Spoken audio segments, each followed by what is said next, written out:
and welcome to NewsX. I am Thomas Porteous, and we have just seen External Affairs Minister S.Jaishankar wrap up his speech in front of that General Assembly Hall.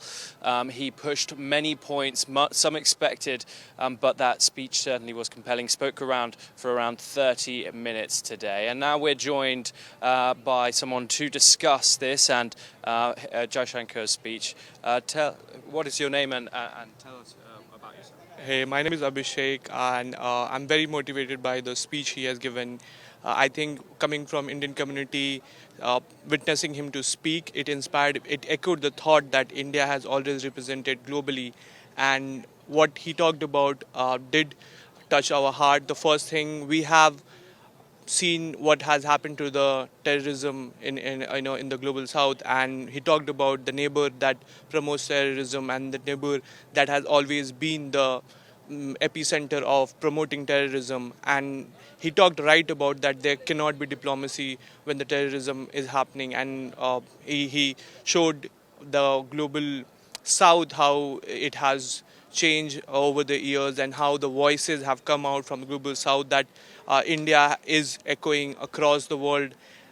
He talked about Narendra Modi being the voice of the global south, and he has always promoted how decolonization would take place in future, which completely connects with the UN reform. UN needs to go ahead and reform itself. He had put highlights on how Africa needs to it needs to come in and get a voice. So all of the points that I feel that echoes the ethos of India, which is to give back to the community, give back to the world. And his speech was very much motivating for us as we echo, even in wherever we are, we echo that thought that we are here to give back to the community. We give the yoga to the world. We give back all the values that the world is seeing. The value of Vasudhaiva Kutumbakam, the world is family, and listening to him was quite inspiring. Yeah, so and what did you make of the tone of the speech? Of course, terrorism, cross-border terrorism was a huge topic in his speech, but never mentioned Pakistan by name. Of course, it was a reference to multiple times. Comparing that to Shehbaz Sharif's speech yesterday, how did you think that Jaishankar approached the topic and orated it?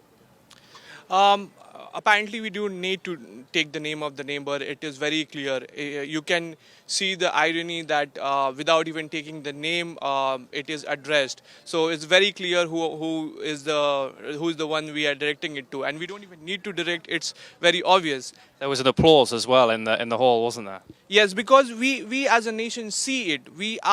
Our aim is we are the youngest population ever that has been seen in the history. We are 1.5 billion with a median age of 28, and we want development. We want to go ahead and get prosperity. Terrorism is only agenda of the state that has no economic interest, that has no interest in science and technology, that has no interest in developing its own youth. And the only development they have done is giving the world terrorism.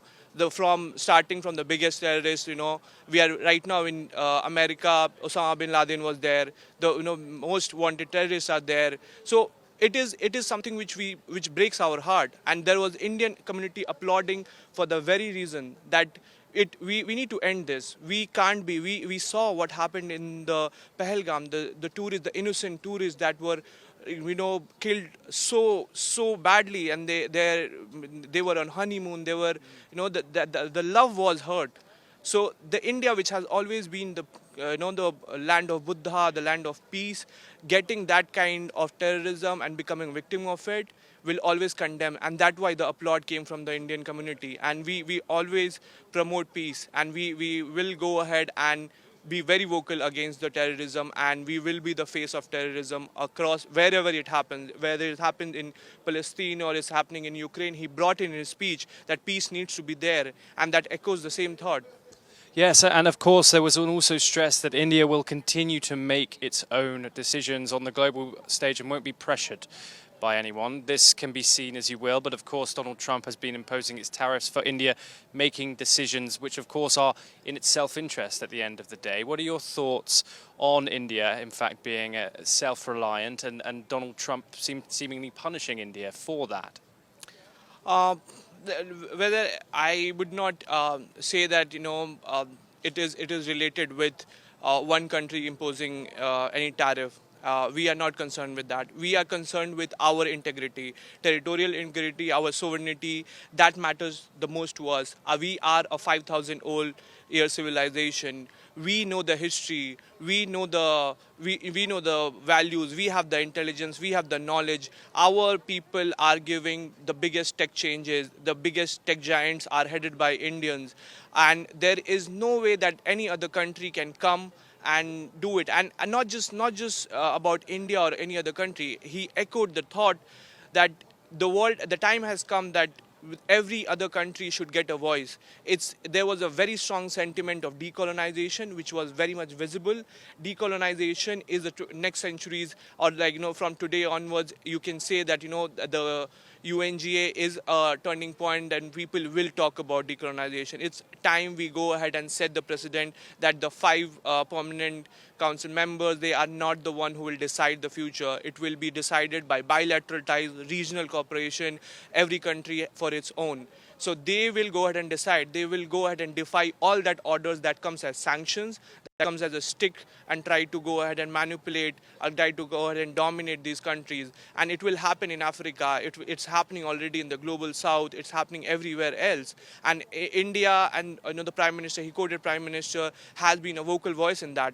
So that is something which is very set precedent for India. We will not go ahead and take any order. And also, I would just like to highlight, it's a very old, policy for us, non-alliance. We did not take part in the non-alliance. We have never been in the divide of West and, Russia or America or Russia conflict. We are very clear. We are for peace. We are for the reforms, and we want to go ahead and every country, smaller countries, to have their own distinct voice, because these are countries with very old tradition. Just like India, we have a civilization that has been for 5,000 year old, and we can't go ahead and take someone who comes us and dictates us. We have not taken that from China. We have not taken that from Russia or any other country that comes us and tells us that what we need to do. We know how to run the business. We know how to go ahead and run the civilization. We know how to manage our people. We know how to do trade. The Silk Route or the trade route has been the oldest trade that has been colonized by the West. So we know how to do trade. It's just, these countries coming, this is a way to go ahead and show that we are the big boss, and we're not going to take that answer. Yes, and just finally, what we'll just touch on is that UN Security Council reform that was spoken about. In fact, the UN having teeth has been a huge issue here. It's been a huge point of contention. Even the UN itself knows it needs reform. In fact, after all, it is 80 years old. What were your thoughts about the representation that now needs to be shown in the United Nations? I feel there is no reform that's going to happen. Okay, we need to reform it. That's what India also thinks, because the way it has been designed, the fundamentals of United Nations have been to give veto powers. That goes against the whole value of we the people. So it's a conflict, it's a contradictory statement when we talk about we the people and then you give veto power to the five countries. So the UN reform would go ahead and take place where every country gets equitable proportion, and they get a distinct voice. You can't be having one country who just veto all the rights of the other countries. We have seen what's happening in Gaza. We have seen what's happening in Ukraine. We have seen what's happening in Sudan and all the other countries. Take example of Haiti also. Like, all the countries have been dominating the other smaller countries, and they don't have a voice. UN need to think about it. It need to reflect deeply in how it is addressing those humanitarian issues. And if people have lost faith in it, if the smaller countries, though, have lost faith in it, the biggest reason is that they have been structurally designed in a way to go ahead and help those powers that have used it and exploited it against the other small nations. And that's the biggest concern we have. And in going ahead in future, we will see that if there is any UN or if there is any agency that is there existing to bring the global coordination, that has to keep these things in mind, that you can't go ahead and give power, absolute power to some five other countries. Just for example, India has the almost 1 sixth of the world's population right now, and we don't have the veto. So the six countries should have ideally been the India, but they never gave it. So now we are not talking about being the sixth member. We are talking about all the other countries. Almost the whole East can constitute of 60 to 70% of the population. We need to talk about those smaller island countries, small countries which have never been represented, historically marginalized. Yes, thank you very much for joining us. Pleasure to speak to you. Same, yeah. Thank you.